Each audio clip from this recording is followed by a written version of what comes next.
Like father, like son. just two regular guys that love to distro hop. Not too technical or even bleeding edge. But functional and necessary for getting things done. In Linux and open source. Join us as we learn together on the Father and Son podcast.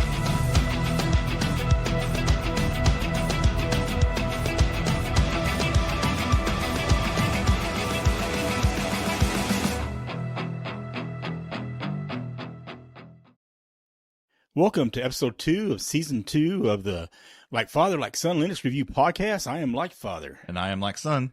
There we go. All right. So in this episode, we're going to be talking a little bit about Archcraft. That's the one we've been reviewing lately. Also, we're going to be talking about Kasts, which is an app that helps you listen to podcasts. We're also going to be talking a little bit about the Kubuntatosh. We haven't talked about that in a few episodes, so we'll be talking about that a little bit as well. So let's go ahead and get things started. So, Jamie, what have you done in the last month or so that is Linux, open source, or just general IT?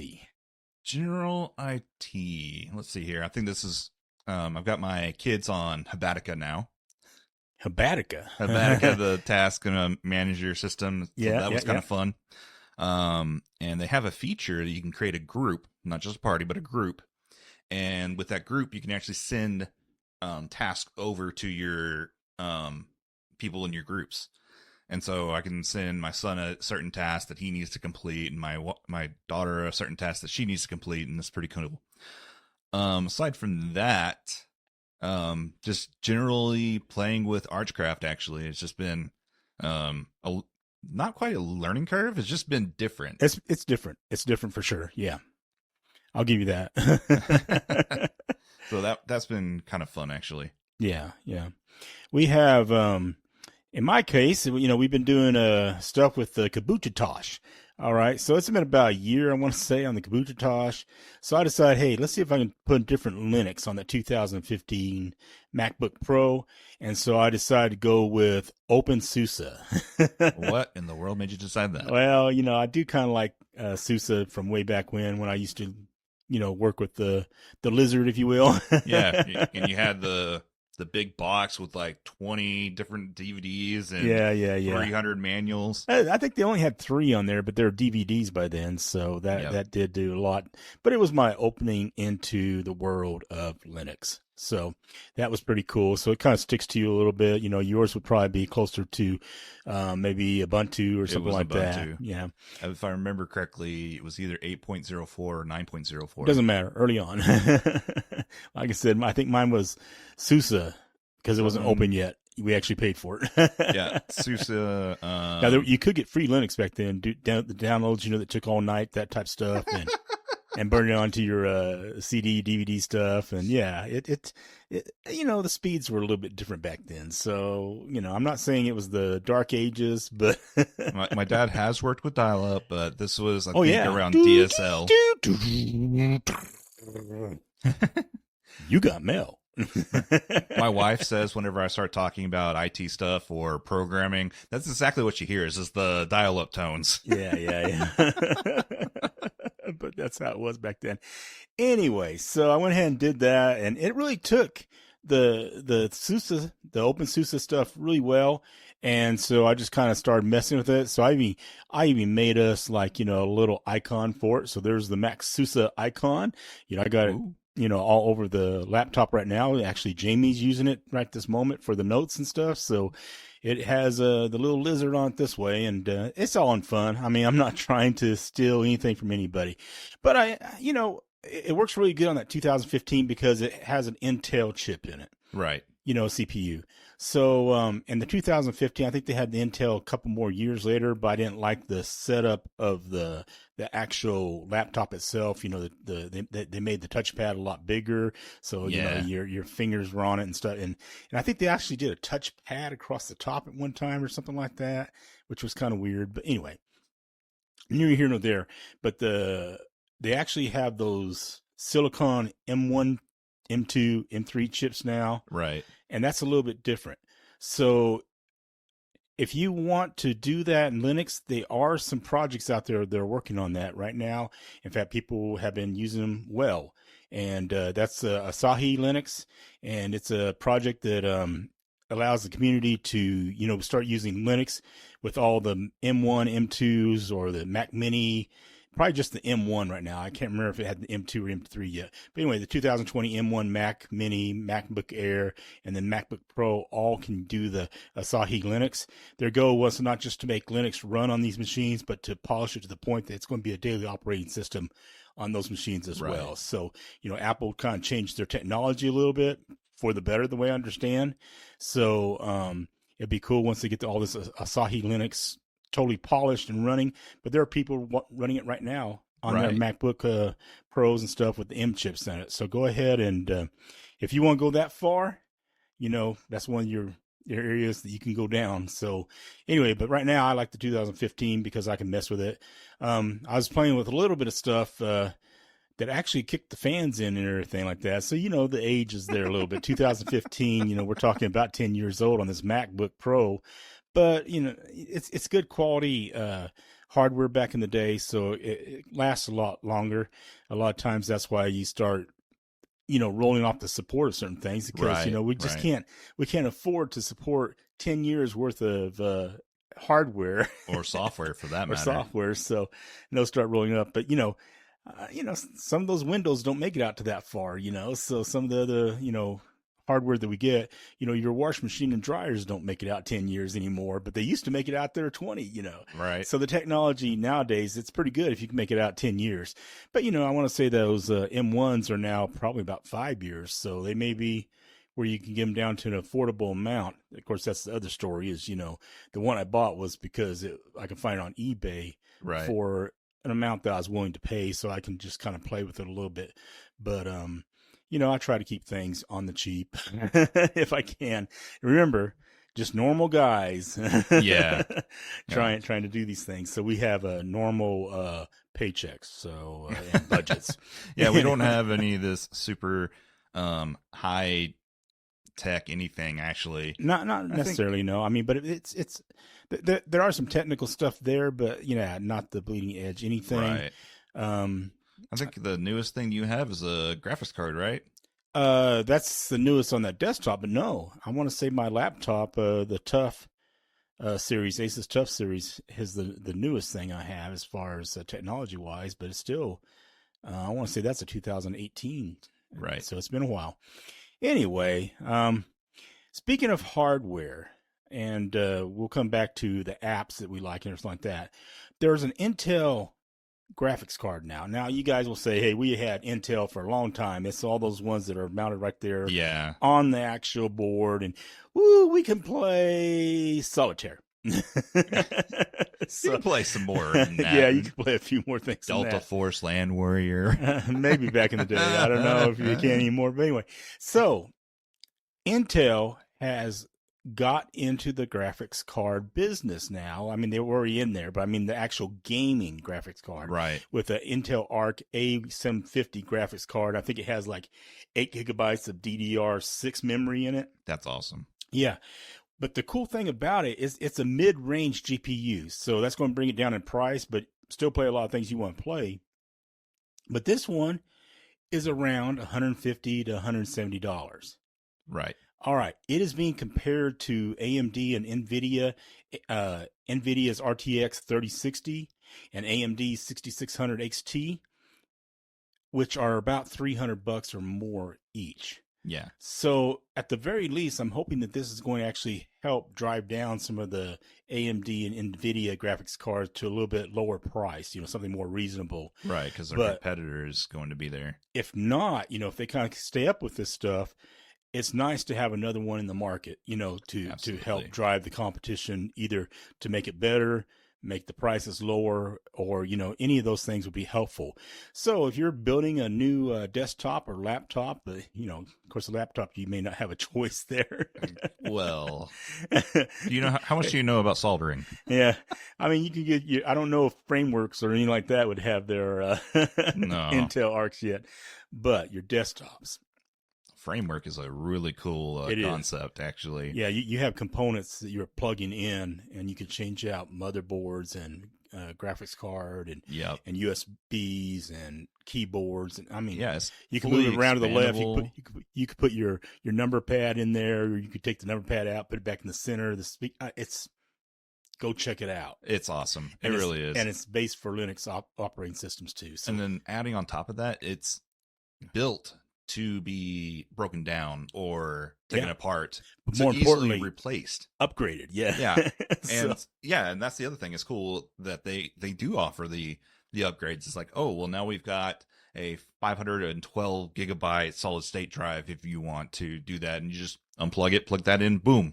Right. I mean, it's just it's just too cool. You gotta go see it. Now it's going to cost you a little bit more than going out there and finding your Best Buy, whatever, or your Walmart.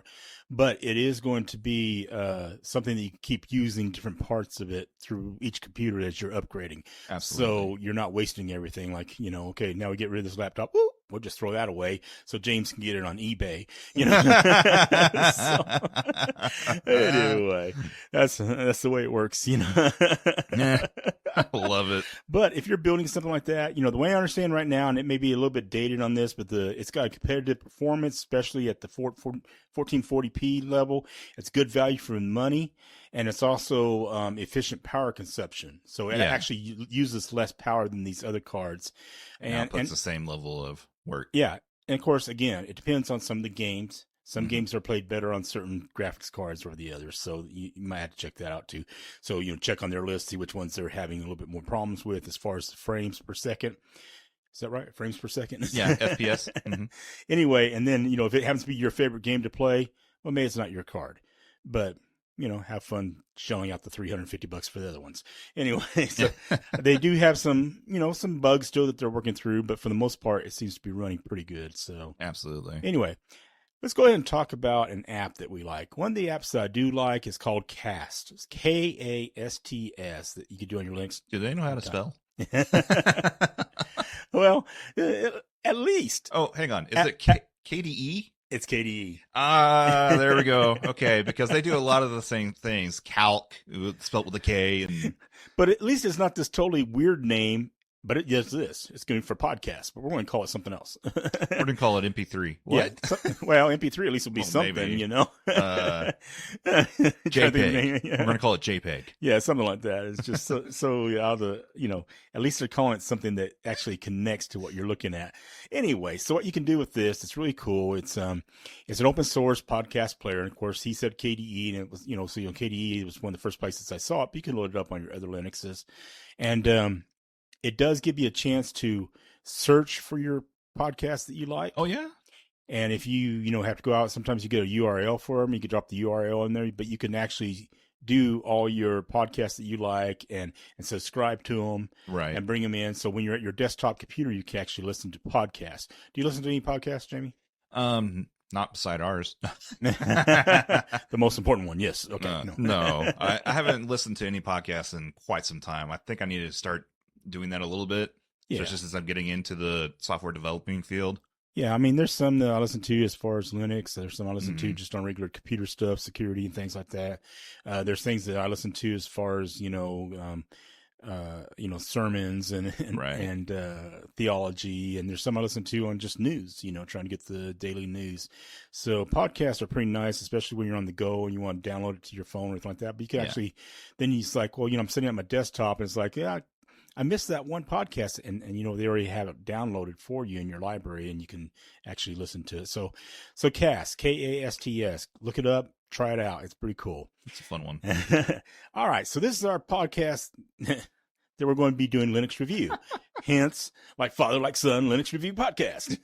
Imagine that. Imagine that. But the Linux review we decided to go with, and we've been doing for a little while, is called Archcraft Linux. It's a fun, very minimalistic operating system, and on top of that, it's something entirely different. We didn't use this desktop environment ever, right? And it also comes with Openbox. Yeah. So the desktop environments we're used to are KDE, GNOME, things like those. Yep. You use another one called Budgie. Budgie. Budgie. Budgie. Yeah, BUD. J-I-E. Nope. Nope. G-I-E. I said J, didn't I? I did. G-I-E. Okay. Anyway, so we went from vanilla OS and we distro hopped on over to Archcraft. And Archcraft is definitely built on top of an Arch Linux. Okay. So it's it's not terrible. No. It's great. It's a good, of course, Archcraft, I like Arch anyway. So I wanted to try out Archcraft and see what it's like. And, all kinds of craziness. Oh man. This one is going to be a little bit more that you need to be in the terminal. Right. It does not come with its own out of the box software center.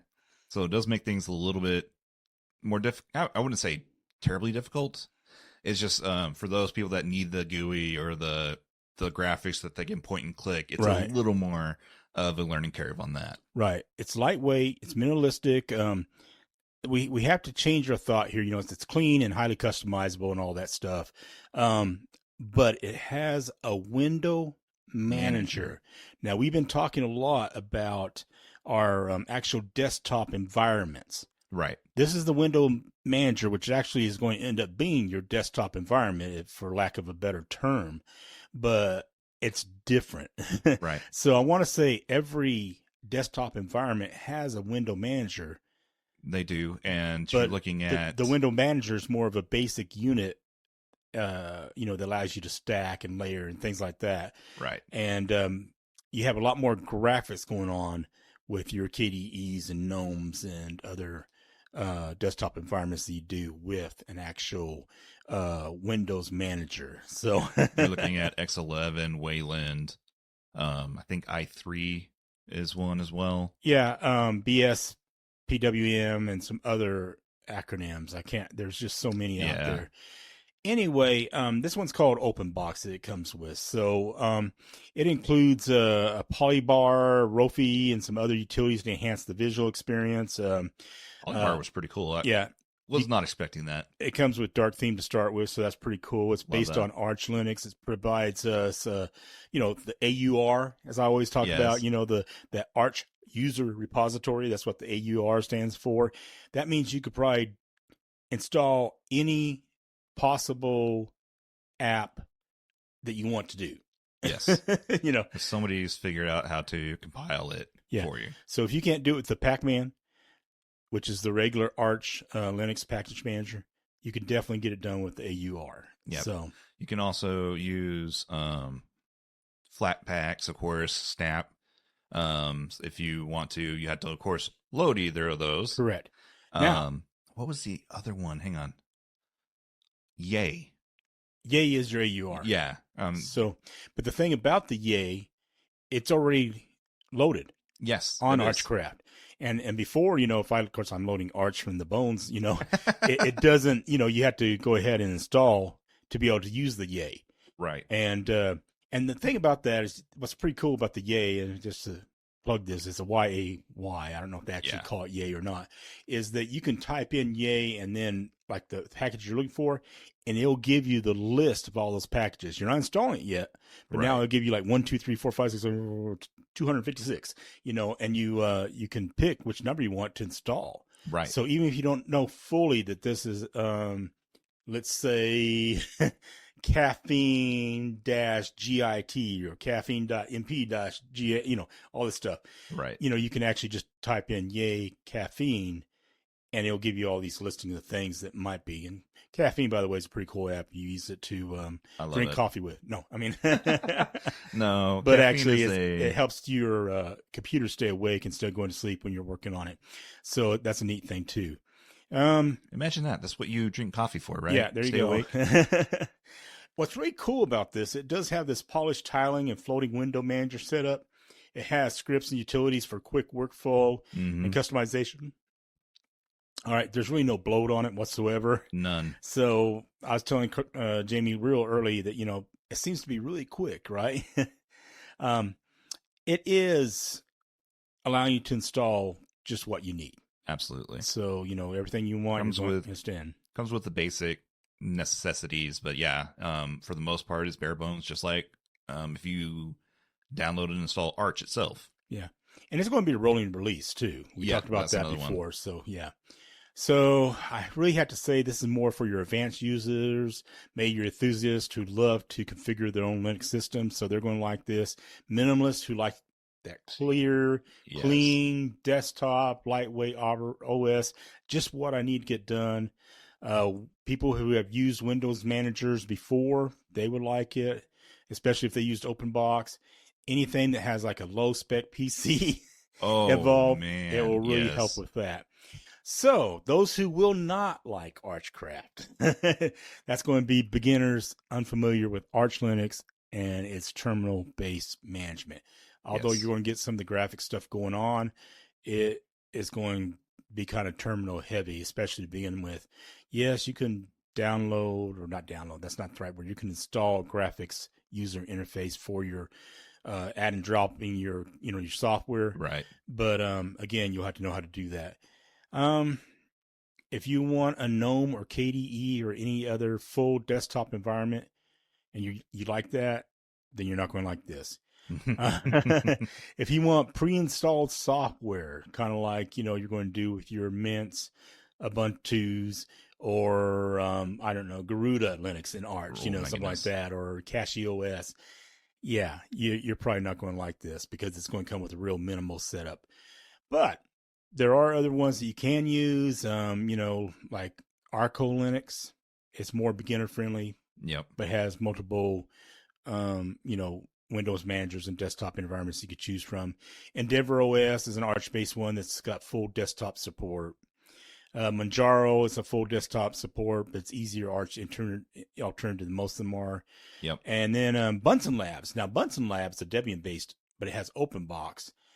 I was messing with that years ago. Yeah. That's the first thing I ever saw in Openbox. I was like, how do we get to this thing? Oh, I right click and there's the menu. Yep. So, all right. So Windows managers are just so much different and it's real minimal.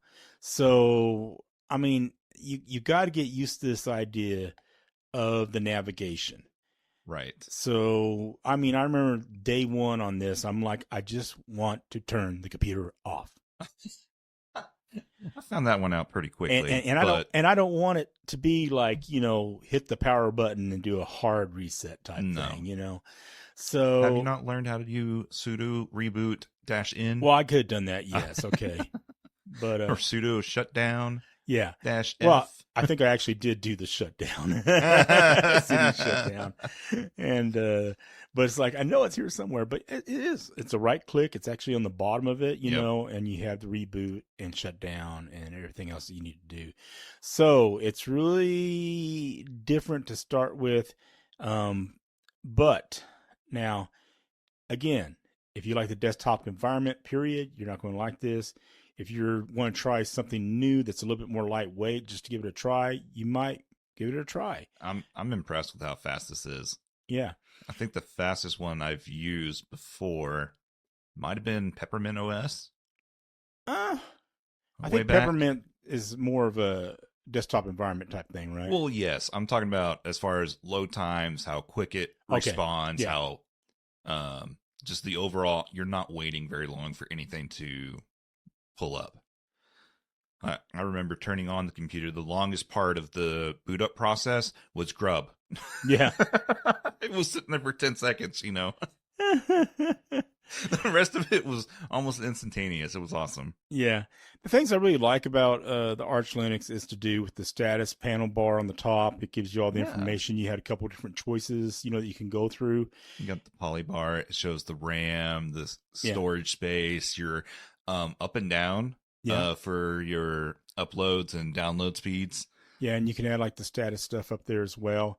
You also had like Tent 2, which is kind of similar, has the stuff. It's just in a different placement. Right. So I was finding out that if it starts getting crowded, I switched over to the Tent 2, and it kind of separated things out with different information, or at least not as much details in that information. And that goes across the top. So it's kind of out of the way, but it's getting information as you go along. It's just where I love my bars to be. Your bars, yeah. I'm more like, on the bottom or out of the way altogether. But I can't. I have to have the bar somewhere, but I prefer it at the top because that's where my eye level is usually.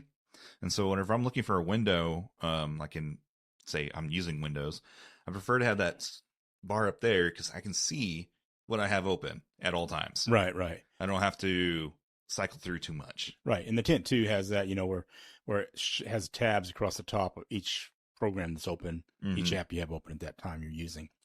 So I like that. It's extremely clean and sharp look. I mean, it's really clean and sharp. Now, since it's like this window manager and stuff like that, the icons are very basic. They are. But they're sharp. They're clean on these things. So, again, we were talking about it's quick. So it seems to be really quick. And I like the fact that AUR, the A was already loaded beforehand. Yeah. So we're all ready to go. Some of the problems I had with it. Unless you want to talk about anything that you liked about it. No, I loved the fact that you can right click anywhere on the desktop and get to a menu. That was a nice feature. I also, coming into the polybar, which I've never used before, was quite cool. And one thing that I really found fun about that one is if you could hover over the volume and use your mouse wheel, and you can turn the volume up or down with that. Yes, yeah. So that was kind of fun. One thing that I have had issues with thus far is the VPN I use. Loading it directly from the AUR, for some reason, is not actually going through the VPN whatsoever. Oh, okay. I do have the option of downloading it through the Flatpak, and I have not tried that version. But what it ended up making me do is downloading a configuration for WireGuard or OpenVPN in order to set it that way. And we're talking about the Proton? Proton. I didn't have any trouble loading the Proton VPN. Weird. Yeah. I for some reason, it all loaded up just fine like I normally do any type of Arch stuff. So I didn't have to do any special programs, I remember, or any type of thing set up wise. Funny thing is, one of the hotspot places I go to as far as coffee and stuff like that will not let me use any of the Proton Mail Bridge stuff, any of the VPN from Proton. Yeah. It will not let me go to the AUR stuff, to package cert in Arch. It won't let me get out to the Pac-Man package cert stuff. I can't do that at all. It will not let me get to the distro watch for some reason. I guess that's all possible, things that are unsafe, links that are unsafe for your computer and for people. Please understand the distro watch is completely safe. Yeah. I mean, don't sit there and click on every link, unless you know where you're going and stuff. But it is, as far as I know, they don't set that up, and people are very good about maintaining it. Again, it's just one of those places where you can see all the distros that are out there, and has a lot of news about when new distros are coming out. And this could be all the open source distros. Yes. So you can get free BSD out there too. You know something, Dad? Yeah. So since you're talking about other operating systems, you need to try loading Android x86 on this Macintosh. I want to see how that works. Yeah, I don't know if I want to try that or not. Just for the fun of it, try it. I mean, one of the podcasts I was listening to gave us a free BSD challenge, and I loaded that, and it's working okay. It's not all the way up there yet, but free BSD is very basic, and I did get the KDE Plasma desktop loaded. I did get my wireless to work. I got half my printer to work. Only half? Well, I think I have. Was it printing off half a page? No. No, I wish it did. Then at least I'm getting something through. But did it cut in half? What's going on here? No, but I did get some of the stuff loaded for it that seems to be working fine. But it's really, again, I haven't gotten back to it. But I get browsers open and do a lot of stuff there. So it's anyway fun. So your next task it's not going to be my daily worker type thing, my daily workhorse. But that was hard. So your next challenge, Gintu? Now, see, I have tried a little bit of Gintu, but I haven't got all the way through the installation process without getting some errors. So I'll try it again later on. But the thing with Gintu, the way I understand it is, you have to keep up with the new stuff on Gintu, because when they have an update, you have to get that update on there, or else it, as far as I know, will crash on you. So we saw that with Garuda trying to do like 10 updates after, right. And it was, I think what's going on is that update is looking for, hey, you should have this version of this application already. Therefore, I don't have to, update that application. And I'm expecting that this version is going to happen. And whenever you try to do the update, it's like, I can't find this application. Yeah. I can't do this update. Anyway, I got a picture up here right now of showing us some Archcraft from our desktop, and you see the status bar across the top, and the panel bar, yeah, and all the information it has across the top. It's a little bit small here, and then you have your little dock on the bottom. That's kind of cool too, and not everything will be allowed to go to that bottom dock, I noticed. So some of the apps will, and some of the apps don't. I replaced it with Plank. Yeah, you can go in there and do your own Plank and stuff like that. Keep in mind, you can load a desktop environment on here if you want to. Mm-hmm. You can. So it's interesting. But, that's just one of the things we were doing here. And I mean, I'll show you another picture here. And those of you guys who are listening to the podcast may want to go out to the YouTube to see some of it. But this is your settings. The settings looks real close to your OpenSUSE settings, actually. Looks real close to that, the YAS there. It reminds me of the XFCE on certain distros. Right. They do the similar settings configuration pull up. Yeah. Here's the menu with the right click. It's right there in the middle. You right click and it starts bringing up your applications and, any type of settings, maybe your appearance, your themes, your panel changes, everything is right there in that first drop down menu inside that right click bar. So pretty cool. Anyway, let me go ahead and show you. This is a little bit closer up than that, different background, and kind of showing the full layer across from one end to the other. If you pick applications, then it tells you, is it going to be the desktop applications, or your Office, or your whatever, multimedia, and then you go down and go down another level. So I like that really a lot to, make it useful.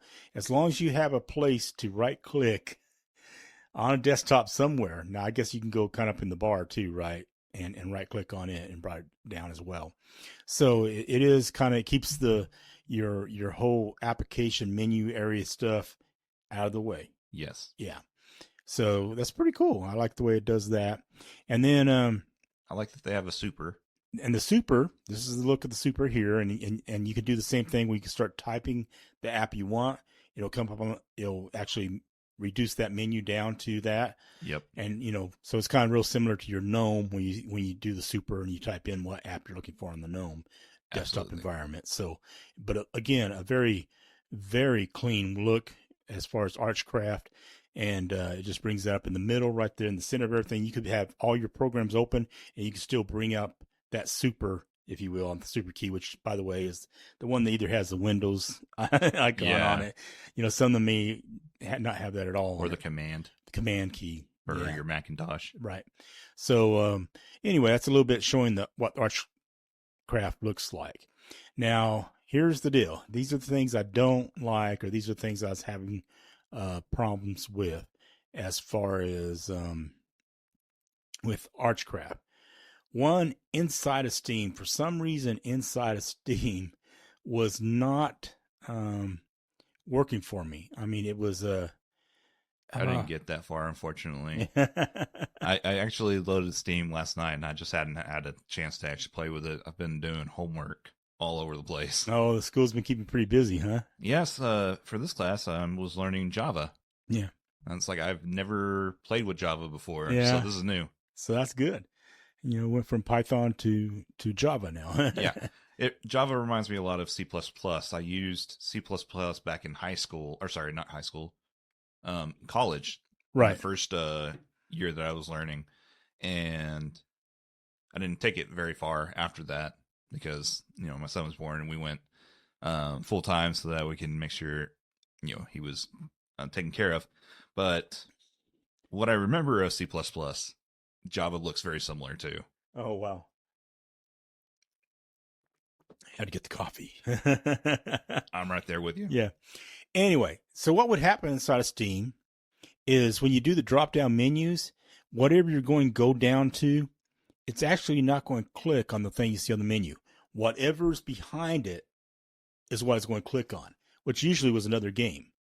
So there's certain things that I wanted to do to change before going into a game, and it wouldn't let me do that because it kept clicking on the dashboard underneath that. Mm-hmm. Now, keep in mind when we're talking about these things, this may be unique to my hardware setup or my whatever. Okay, so you may not have that same problem, but this seems to be one of the bugs I had.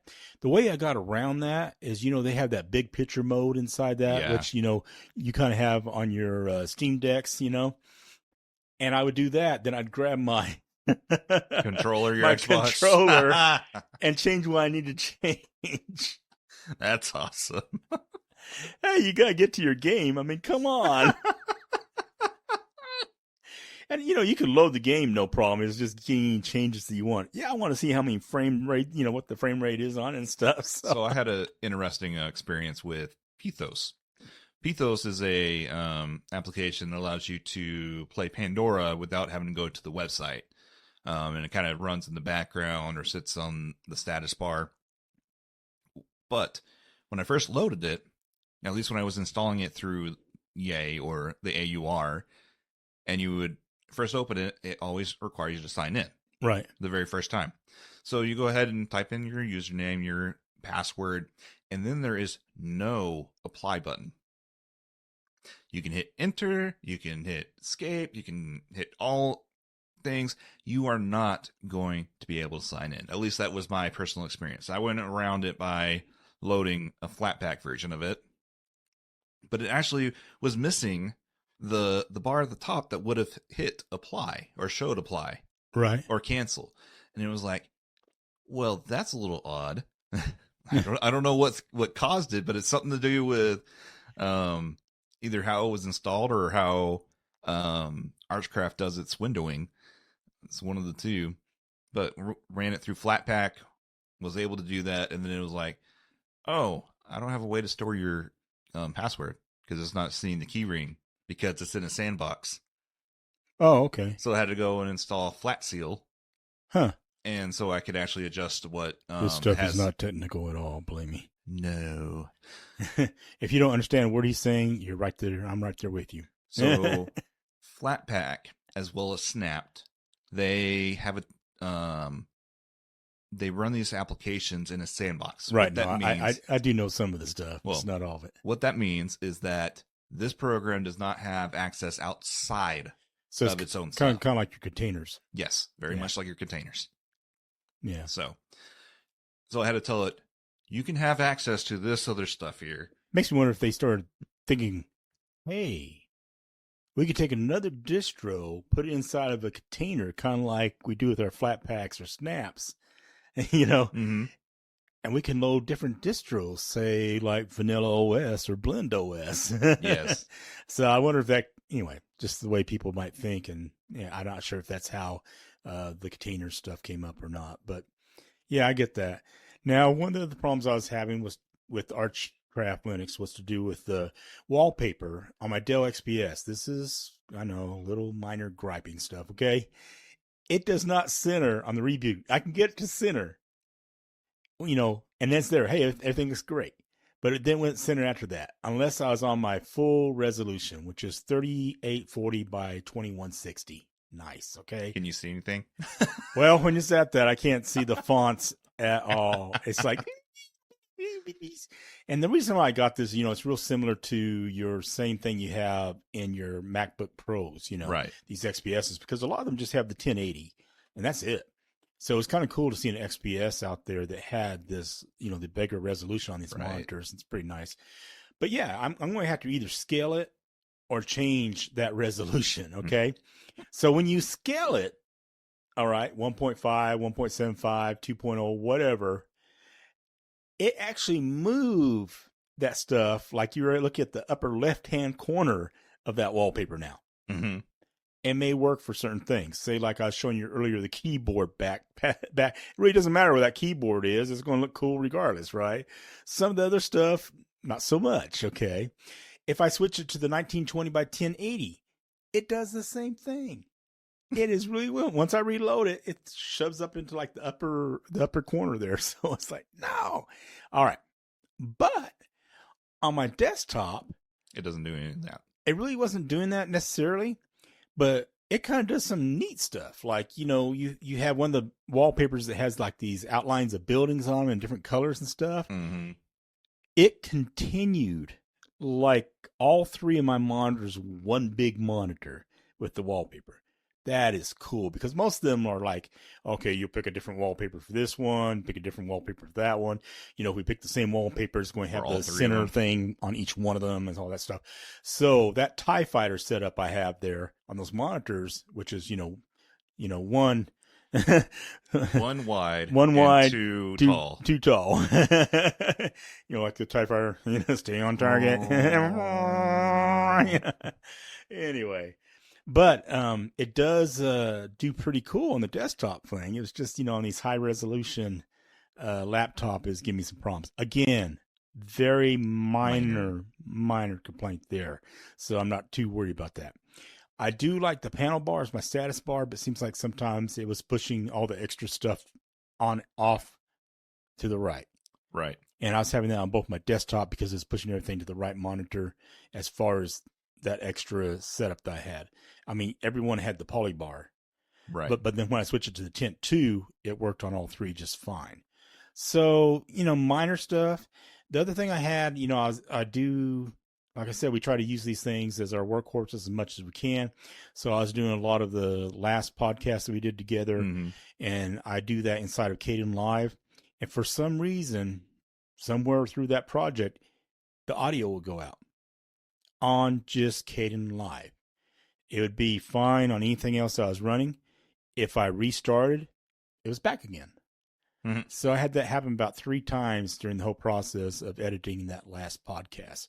And, of course, it's a video podcast as well on YouTube, and that's where I was having these problems. So those were basically the only things I was having.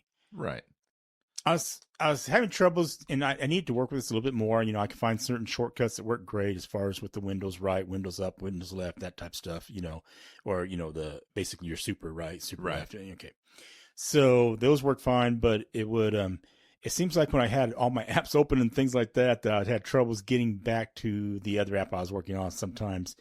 Usually you go back to the center and it brings up your dock or the bar that across the bottom, right. Your dock, if you will, and you can grab whatever you're working with, the browser or your Office, writer, that type of stuff. But I was having a little bit of trouble. It seemed like sometimes that didn't always come out exactly that. Then I had to use the super key again, type in which app I'm trying to get to, and I could go that way. But it seems like that's an extra step, instead of what I'm used to. Right. Either switching. Now you could put them on different desktops, and you can run between the different desktops up in the left-hand corner. Yes. On Arch. Which is actually really cool. Right, you can kind of see it immediately. And it'll show you, you're on monitor 1, or you're on, workspace 1. Right. And what have you. That's where the Tent 2 would actually have the number.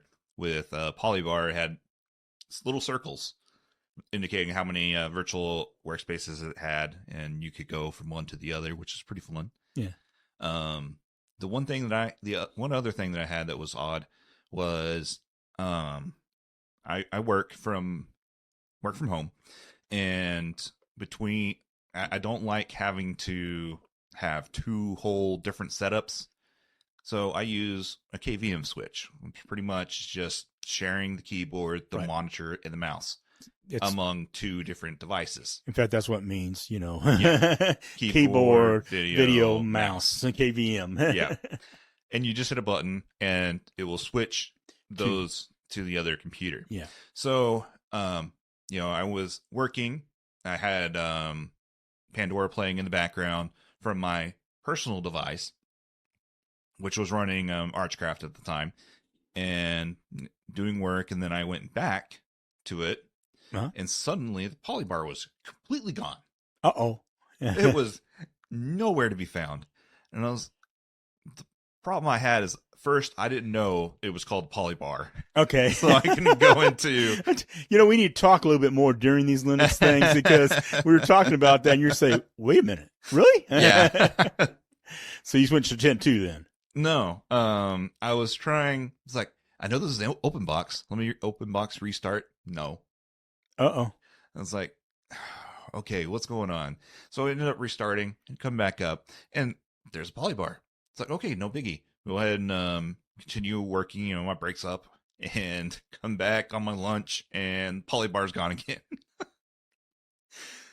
wasn't until that conversation that you and I had, where you were talking about the 10.2 and the Polybar being in the preferences, that I went and actually right-clicked whenever that happened, went to the preferences, and Polybar was a choice. Right. Went and clicked on it.